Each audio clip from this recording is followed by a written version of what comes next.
환자 중심의 의료 서비스 전문가는 탄탄한 기초 교육으로부터 만들어질 수 있습니다. 의료기관 서비스를 이끄는 여러분을 위해 준비된 병원 코디네이터 교육을 지금부터 시작하겠습니다. 여러분 안녕하세요. 의료기관 서비스를 이끄는 사람들을 위한 병원 코디네이터 두 번째 수업을 시작하도록 하겠습니다. 자, 우리 오늘 두 번째 수업의 주제는 고객 응대와 고객 응대의 핵심이 되는 대기시간 관리에 대해서 함께 이야기를 해볼 거예요.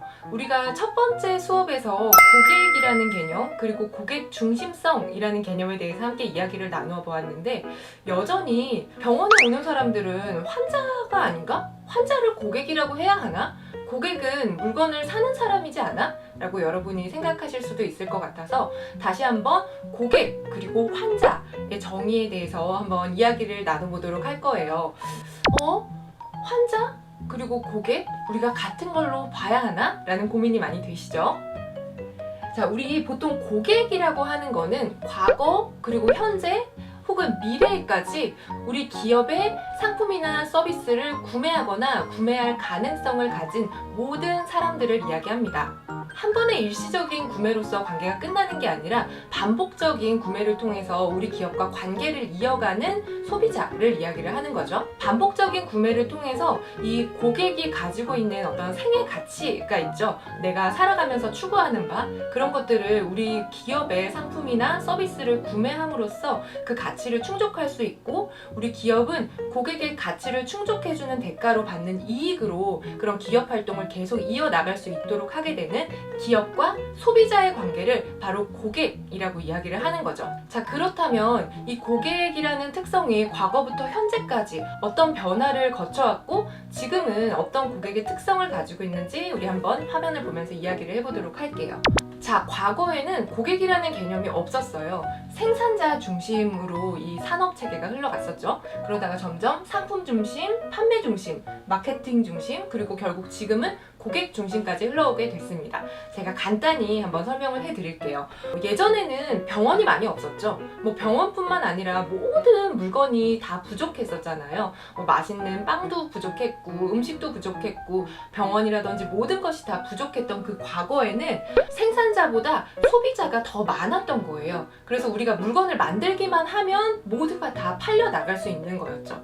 병원도 의사 선생님이 있기만 하면은 저 멀리서 경기도에서 서울까지 충청도에서 서울까지 3박 4일을 걸려서 병원을 찾아와서 이 의사 선생님을 한번 만나고 가는 것만 해도 마치 다 치료가 된 것처럼 그렇게 병원이라는 게 부족했기 때문에 이게 고객이라는 걸 생각할 수 있었을까요? 당연히 없었겠죠. 그래서 이 산업은 생산자 중심으로 흘러갔습니다. 병원 중심, 의사 선생님 중심으로 흘러갔던 거죠. 그런데 점점 시대가 발달하면서 병원의 숫자가 많아졌죠. 그러면서 이제는 상품 중심의 시대가 된 거예요. 상품 중심이라고 하면 더 좋은 상품을 만들어야 한다라는 거죠. 질이 좋은 상품, 더 잘 보이는 TV라든지 더 잘 터지는 핸드폰, 더 잘 씻겨나가는 샴푸 이런 거를 만들면 고객이 우리를 찾을 것이다 라고 생각을 했던 거죠. 병원으로 예를 들자면 우리가 더 좋은 CT MRI를 가지고 있다면 우리가 더 유명한 의사 선생님을 초빙한다면 우리 병원이 잘 될 거야 라고 생각한 거예요. 자, 여러분 그런데 과연 그게 모든 고객이 생각하는 어떤 중요한 포인트와 맞았을까요? 어떤 고객은 CT나 MRI가 크게 중요하지 않을 수도 있고요. 어떤 고객은 유명한 의사 선생님에게 집착하지 않을 수도 있겠죠. 그래서 이런 상품 중심의 개념까지는 여전히 이 생산자 중심의 마음에서 벗어나지 못했던 시대였습니다. 그리고 좀 더 시대가 발전해서는 이제 판매 중심의 고객 개념이 변화가 되었어요. 좋은 물건을 생산했는데 우리가 가만히 있으면 팔리지 않아. 우리 이 물건을 잘 팔기 위해서 적극적인 홍보 활동을 해야 해 라고 해서 굉장히 적극적인 홍보 활동을 하게 됐어요. 판촉이라든지 고객에게 직접 찾아가서 판매를 한다든지 광고를 한다든지 이런 것들이었죠.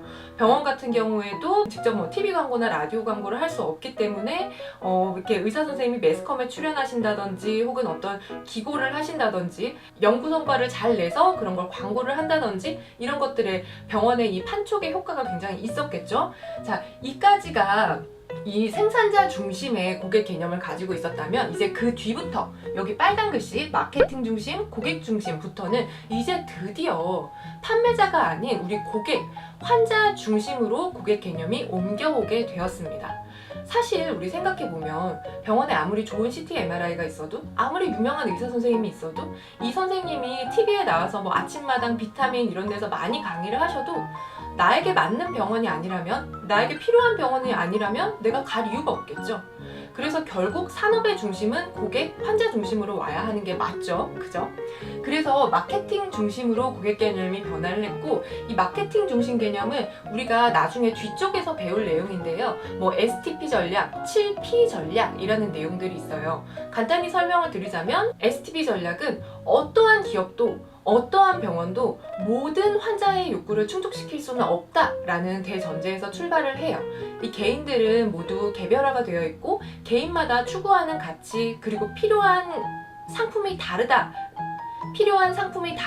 걸 드디어 알게 된 거죠. 그래서 STP는 세그멘테이션, 타겟팅, 그리고 포지셔닝이라는 세 가지 단어의 약자입니다. 세그멘테이션은 세분화를 한다는 거죠. 하나의 큰 병원 덩어리가 아니라 관절만 볼 거야. 우리 병원은 수지 접합만 볼 거야. 우리 병원은 화상만 볼 거야. 우리 병원은 어린이 환자만 볼 거야. 이렇게 세분화를 하는 거고요. 다음 타겟팅은 그 타겟 대상을 정하는 겁니다. 아까 말한 그 세그멘테이션처럼 어린이 병원에서는 우리는 7세 미만 아동을 타겟팅을 할 거야. 그리고 이 아동의 보호자인 부모를 타겟팅을 할 거야. 여성 병원이라면 타겟팅을 당연히 여성으로 해야겠죠? 그리고 여성 중에서도 여성 질환을 특히 많이 가지고 있는 뭐 20세 이상 그리고 뭐 60세 이하의 여성 이렇게 타겟팅할 수 있겠죠. 이게 타겟팅이고요. 대상을 특정하는 것. 그리고 포지셔닝은 우리가 그 세그멘테이션 세분화하고 타겟팅 내 고객을 콕 집어 올린 거를 포지셔닝 그 자리를 견고히 하기 위한 어떤 광고 활동, 매체 활동, 홍보 활동 등을 하는 것을 포지셔닝이라고 합니다. 모든 고객을 만족시킬 수 없기 때문에 우리가 타겟으로 하는 고객, 모든 샴푸, 아무 샴푸나 라고 하면 더 이상 팔리지 않는 거예요. 탈모 전문 샴푸라고 해서 탈모가 있는 고객에게 샴푸를 판매하고, 혹은 손상 전문 샴푸라고 해서 두발의 손상이 잦은, 염색을 자주 하는 사람들을 위한 그런 특정화된 샴푸, 여러분들 그런 것들을 구매하시죠? 그것처럼 병원도 뭉뚱그려진 그냥 병원이 아니라 우리는 암에 특화된 병원, 우리는 여성에 특화된 병원, 이렇게 세분화되고 전문화되고 그 위치를 포지셔닝하기 위한 활동, 이런 마케팅 활동을 하게 되었습니다. 이 마케팅 활동의 궁극에는 고객 중심이라는 개념이 들어있어요. 우리에게 가장 중요한 거는 고객이라는 거죠. 이 고객이 어떤 가치를 가지고 살아가고 어떤 욕구와 어떤 필요성을 가지고 있어서 우리가 어떤 포인트에 중심을 맞춰서 이 기업을 운영해 나갈 것인가, 이게 바로 우리가 이전 시간에 배웠던 고객 중심성 환자 경험에 대한 이야기입니다. 자, 이렇게 고객의 개념은 처음에 없었다가 생산자 중심이었다가 의사 선생님 중심이었다가 이제 점점 마케팅 중심, 고객 중심으로 흘러오게 된 거죠. 자, 그러면 우리 고객은 누구인가 한번 생각을 해볼 수 있겠죠. 우리가 쉽게 생각하면 우리 고객은 환자분들, 손님만 생각할 수 있어요. 고객은 크게 내부 고객과 외부 고객으로 나누어 볼 수 있습니다. 우리가 생각하고 있는 지금까지 얘기한 환자분들, 환자, 보호자 이런 분들은 바로 외부 고객에 속해요. 제가 참고 자료를 몇 개 가져왔는데요. 자, 여러분 이 책 보이시나요? 이 책 제목이 뭐죠? 그 병원은 어떻게 초진 환자를 2배 늘렸을까? 라는 제목이죠. 이 초진 환자가 바로 고객인 거고 이 병원에서 상품을 판매할 대상인 거죠. 자, 이 병원에서는 지금 초진 환자라는 그런 고객을 가지고 있는 거고요. 자, 여기서도 고객님 이러시면 안 됩니다 말하는 이 고객 누굴까요? 내부 고객일까요? 외부 고객일까요? 당연히 외부 고객이겠죠. 그죠? 외부에서 컴플레인을 하는 환자분들의 컴플레인, 불만 이런 것들을 다루는 책이었어요. 자, 그렇다면 이 책은 무슨 책일까요? 환자는 두 번째다 라는 이런 자극적인 제목으로 나온 책인데 한때 굉장히 이게 의료계에서 한 이슈가 되었던 책입니다. 한 5년 전쯤 유행을 했던 책인데요. 환자는 두 번째다 라는 거는 그럼 첫 번째는 뭐지? 첫 번째는 바로 내부 고객이라는 거죠. 내부 고객은 누구다? 병원 안을 구성하고 있는 병원 직원들이죠. 의사라든지 행정직원, 간호사, 간호조무사분들, 청소하시는 분들, 병원의 식사를 운영하시는 분들, 경비를 보시는 분들, 이런 모든 분들이 우리 병원의 내부 고객이 되겠죠. 그래서 이 병원이라는 큰 기업체, 한 기업에서 고객으로 관리를 해야 하는 대상은 다만 그 2배 늘려야 하는 고객, 여기서 이러시면 안 되는 고객, 환자뿐만이 아니라 우리가 첫 번째로 생각해야 하는 중요한 내부 고객도 함께 포함이 되어 있습니다. 네. 내부 고객은 기업 내부의 종업원으로서 기업의 상품을 개발하고 제공하는 데 협력을 하는 그런 기업 내부의 구성원들을 이야기를 하고요. 외부 고객은 이제 이익을 창출하기 위한 대상이죠. 그죠? 서비스의 가치를 최종적으로 사용하는 대상이다. 환자, 보호자, 그리고 병원에 물건을 납품하는 업체라든지 제약회사 직원이라든지 이런 분들이 모두 외부 고객에 속하겠죠. 이런 내부 고객과 외부 고객을 모두 관리를 해야 하고요. 병원의 고객을 마케팅 관점에서도 한번 구분을 해볼 수 있어요. 마케팅 관점에서 구분을 하면 우선은 가는 고객, 감한 고객, 이탈 고객 이렇게 3가지로 한번 구분을 해볼 수 있습니다. 가는 고객은 이제 쉽게 설명해서 우리 병원에 올 수 있는 사람들, 모든 사람들을 이야기를 하는 거죠. 우리가 영업할 수 있는 모든 대상을 이야기를 하고요. 고객화할 수 있는 잠재적인 시장이다라고 이야기를 합니다. 우리 병원에 찾아올 수 있는 잠재적 가능성을 가진 모든 사람을 우리 가능 고객이다라고 하고요. 감한 고객 같은 경우에는 구체적인 영업활동의 대상이에요. 관리하고 있는 잠재적인 고객이라는 거죠. 관리하고 있는 이라는 단어가 중요합니다. 우리 병원을 찾아오기 위해서 예약을 하신 분들, 우리 병원에 오셔서 지금 어떤 상담을 한다든지 치료 계획을 세우고 계신 분들, 이런 분들이 가망 고객, 가망이 있는 고객인 거죠. 자, 그런데 가는 고객, 가망 고객이 결과적으로 우리 병원을 이용하지 않고 다른 병원으로 가셨다. 혹은 의료기관 이용을 아예 하지 않으셨다. 이렇다면 어떻게 되나요? 이제 이탈 고객이 되는 거죠. 자사의 제품이나 서비스를 이용하지 않는 고객, 타사로 이탈하게 된 고객, 이탈 고객 이렇게 나누어 볼 수 있습니다. 그렇기 때문에 가능하면 많은 가는 고객을 만들어야겠죠. 그리고 이 고객들이 가망 고객이 될 수 있도록 유인을 해야 되고요. 가망 고객이 된 상태에서는 결과적으로 우리 병원을 이용할 수 있도록 우리가 서비스를 잘 제공해야 하고 이 고객들이 이탈 고객이 되지 않도록 노력을 기울여야겠죠. 자, 다른 마케팅 관점을 또 한번 볼게요. 마케팅 관점의 구분 2번째로 우선 신규 고객, 단골 고객, 충성 고객, 그리고 의사결정 고객 이렇게 나눠볼 수 있습니다. 자, 신규 고객 같은 경우에는 당연히 우리 병원을 처음 이용한 고객이 되겠죠. 신규 고객 굉장히 중요합니다. 첫 구매에서 만족도가 높아야 다음에도 우리 병원을 이용하러 올 수 있겠죠. 그런데 신규 고객이 만족도가 낮았다. 그럼 어떻게 될까요? 다음엔 다른 병원을 가시겠죠. 이 병원 갔더니 불안하고 걱정돼서 잘 치료도 되지도 않는 것 같아. 나 다른 데 갈래. 신규 고객을 우리 병원을 다시 찾아올 수 있도록 하는 것 서비스에서 굉장히 중요한 포인트입니다. 자, 그리고 이 신규 고객이 다시 찾아오셨다. 2번 오고 3번 오고 4번 오셨다. 그러면 이제 단골이 되는 거죠. 우리 병원을 자주 찾아오시는 분들, 어떤 욕구가 생겼을 때 우리를 찾아오는 분들, 우리 단골 음식점이 그거죠. 아, 내가 오늘 너무 피곤한데 어디 가서 이렇게 시원한 맥주 한잔 하고 싶어. 이제 이럴 때 내 단골 맥주집 있으면 너무 좋죠. 내 마음을 알아주고 내 욕구를 알아주는 거잖아요. 사장님, 제가 항상 먹는 그거 주세요. 이런 거 단골집에서나 가능한 거죠. 기업도 단골 고객이 있는 것이 가장 좋지만 고객의 입장에서도 단골 음식점 혹은 단골 병원이 있다는 거는 굉장히 안심할 수 있는 좋은 요소가 되는 거죠. 자, 그런데 이 단골 고객이 진짜 우리를 믿고 꾸준히 우리 병원을 찾아준다. 그렇다면 이제 충성 고객이 되는 겁니다. 여러분, 충성! 이라는 단어의 뜻을 아시나요? 우리 군대에서 이렇게 가다가 누군가 만나면 인사로 충성! 이렇게 하잖아요. 여기서 하는 이 충성이라 함은 자발적인 복종을 이야기를 하는 거거든요. 누가 시켜서 따르고 억지로 따르고 눈치 보면서 따르고 이런 게 아니라 내가 진짜 정말 너무 존경스럽고 좋고 그 가치를 존중하기 때문에 스스로 자발적으로 따라가는 걸 바로 충성이라고 해요. 이 충성 고객도 마찬가지죠. 우리의 제품이나 서비스, 이 병원에서 서비스를 반복적으로 구매하는 고객이고 우리 병원의 어떤 서비스에 대해서 진료에 대해서 굉장히 높은 신뢰도를 가지고 있는 고객입니다. 이런 사람은 당연히 주변에 누군가가 나 허리가 너무 아픈데 어디서 치료하고 수술 받지? 그거 내가 그 병원 다니는데 진짜 좋아. 야, 우리 같이 가보자. 이렇게 이야기를 하겠죠. 이 충성 고객이 한 명 생긴다는 거는 다른 고객을 유인할 수 있는 12번의 기회가 생긴다고 해요. 그래서 병원에서는 신규 고객이 단골이 되도록, 그리고 단골 고객이 우리 병원의 신뢰를 가지고 충성 고객이 될 수 있도록 서비스에 노력을 기울이는 활동이 굉장히 많이 요구가 됩니다. 자, 그리고 추가로 의사결정 고객이 있어요. 의사결정 고객은 이제 본인이 직접 어떤 결제에 참여하는 인원은 아니나 이 사람이 병원을 이용하는 데에 큰 영향을 주는 사람입니다. 여러분, 우리 간단히 뭐 성형수술이나 피부과 이런 것들만 생각해 보셔도 친구랑 같이 갔다가 이제 설명을 듣는데 야, 그거 너한테 진짜 필요한 것 같아. 너 옛날부터 거기 그거 고민했었잖아. 이거 괜찮은 것 같아. 결제해. 이러면 어떻게 되나요? 그래도 진짜 아닌 것 같아. 나 안 할 거야. 이렇게 안 하죠?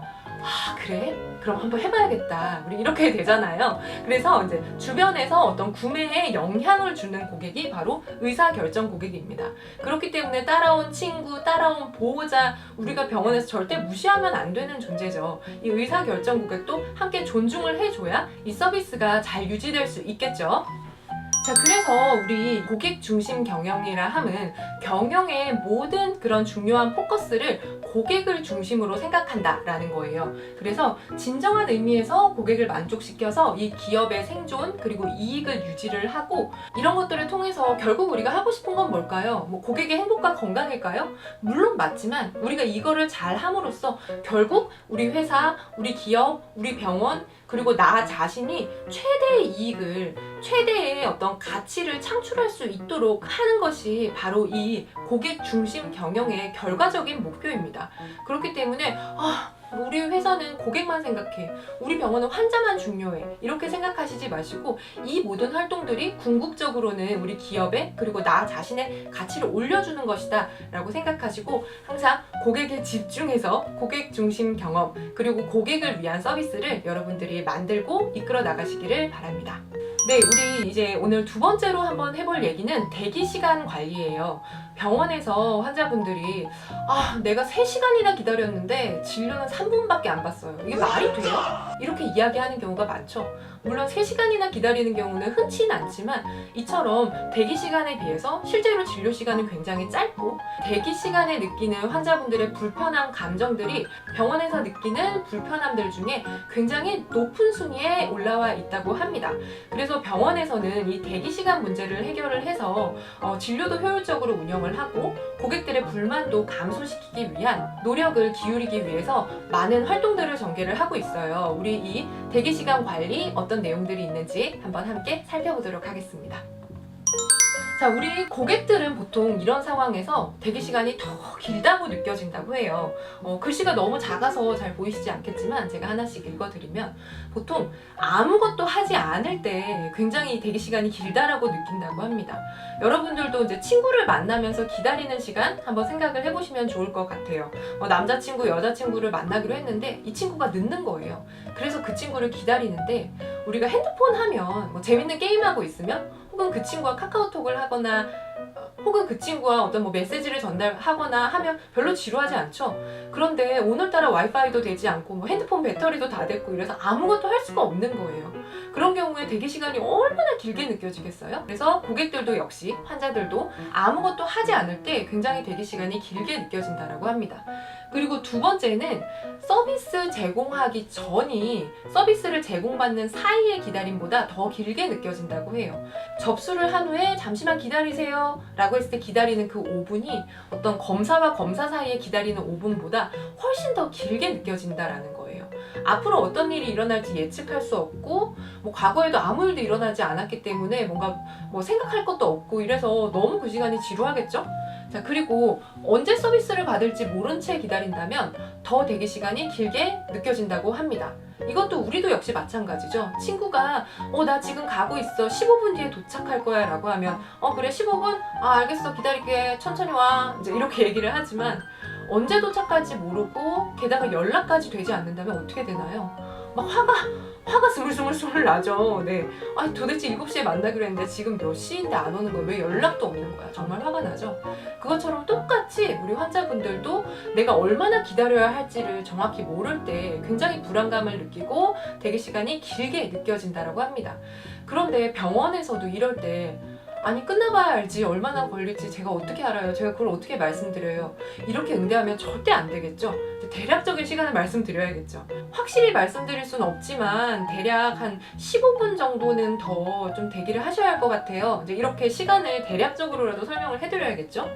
그리고 원인이 설명되지 않은 대기 시간, 도대체 내가 왜 기다려야 되는지 모를 때, 왜 지금 의사가 나타나지 않는지 모를 때, 이럴 때 대기 시간이 굉장히 길게 느껴지고요. 불공정한 대기 시간, 우리 국민들 굉장히 화가 나는 포인트죠. 공정하지 않은 사회에 분명히 내가 왔는데 다른 사람이 먼저 진료 보고 나 지금 기다리는 것도 너무 지루한데 이러면 진짜 화가 많이 나잖아요, 여러분. 불공정한 대기 시간 절대 이런 일 발생하면 안 되고요. 그리고 가치가 적을수록 더 대기 시간을 길게 느낀다고 해요. 아주 중요한 수술을 앞둔 앞에 대기 시간 같은 경우는 가치가 크기 때문에 크게 길고 지루하게 느끼지 않지만 뭐 간단한 것들, 약을 받아서 가야 되는데 하나 더 어떤 치료 재료를 챙겨준다고 해서 기다리는데 이럴 때 기다리는 시간은 너무너무 길게 느껴지는 거죠. 그리고 신체적으로 불편한 대기 시간은 편안한 대기 시간보다 더 길게 느껴진다고 합니다. 내 몸이 아프면 5분이어도 3분이어도 기다리는 게 너무 힘들다는 거예요. 우리는 이제 이런 길게 느껴지는 대기 시간을 이해를 하고 이런 상황에서 좀 더 조정을 할 수 있도록 해드려야겠죠. 그래서 고객들이 아무것도 하지 않도록 볼거리, 먹을거리, 즐길거리들을 대기 공간에다 준비를 해드려야 하고요. 그리고 서비스 대기 전이 많이 길게 느껴지기 때문에 서비스를 대기하는 중에, 그러니까 서비스가 제공되기 전에 좀 더 무슨 설명이라든지 안내라든지 이런 것들을 제공할 필요가 있겠죠. 그리고 언제 서비스를 받을지 모른 채 기다리면 안 되기 때문에 지금 어떤 사유가 있고 그래서 약 10분 정도, 15분 정도 정말 불편하시겠지만 30분 정도 대기가 필요하실 것 같아요. 이렇게 사유와 시간을 안내해 드릴 수 있는 그런 대기 시간 관리를 위한 노력이 필요합니다. 자, 이 내용을 한번 이렇게 정리를 해봤어요. 고객의 대기 시간의 관리를 위해서는 실제로 고객이 그 대기하는 양이 얼마인지 30분인지 40분인지 이런 건 크게 중요하지 않아요. 이 고객이 진료를 받기 전인지 너무 사소한 걸 위해서 대기하고 있지는 않은지 혹은 지금 막 통증이 심한데 대기를 해야 되지 않는지 대기의 질, 현재 고객의 상태가 절대적인 대기 시간보다 더 중요하다는 거를 우리가 알아야 하고요. 그리고 대기 시간을 발생시키지 않기 위해서는 사전 진료 예약제가 필요하겠죠. 진료 예약을 통해서 물론 예약을 하더라도 대기 시간이 전혀 발생하지 않을 수는 없지만 적어도 10분 정도, 5분 정도 간격으로 고객들을 배치함으로써 해당된 시간에 너무 많은 고객들이 몰리지 않도록, 그래서 예상하지 못한 대기 시간이 많이 발생하지 않도록 노력하는 가장 첫 번째 걸음이 바로 이 사전 진료 예약제입니다. 그리고 대기하는 고객들에게 좀 민망해서 말을 못 거는 경우도 있어요. 근데 그러면 안 되겠죠? 대기하는 고객에게 꾸준히 관심을 가지고 어느 정도 대기를 좀 하셔야 합니다 하고, 대기하는데 지루하시진 않은가요? 저희가 음료수라도 좀 제공을 해드릴까요? 저쪽에 어떤 편의시설이 있는데 한번 이용해 보시겠어요? 이런 것들을 제안해 드릴 수 있겠죠. 그래서 요즘 병원에는 대형 병원도 그렇고요, 의료급 의료기관도 그렇고 환자분들이 병원을 이용하면서 어쩔 수 없이 발생하는 대기 시간에 이용할 수 있는 그런 카페라든지 편의점이라든지 혹은 서점이라든지 많은 편의시설, 환경을 충분히 갖춰놓고 환자들이 볼거리, 즐길거리, 그리고 먹을거리 이런 것들을 누릴 수 있도록 대기 시간을 관리하고 있습니다. 이런 것들이 모두 환자 경험 관리의 한 가지 포인트들이 되는 거죠.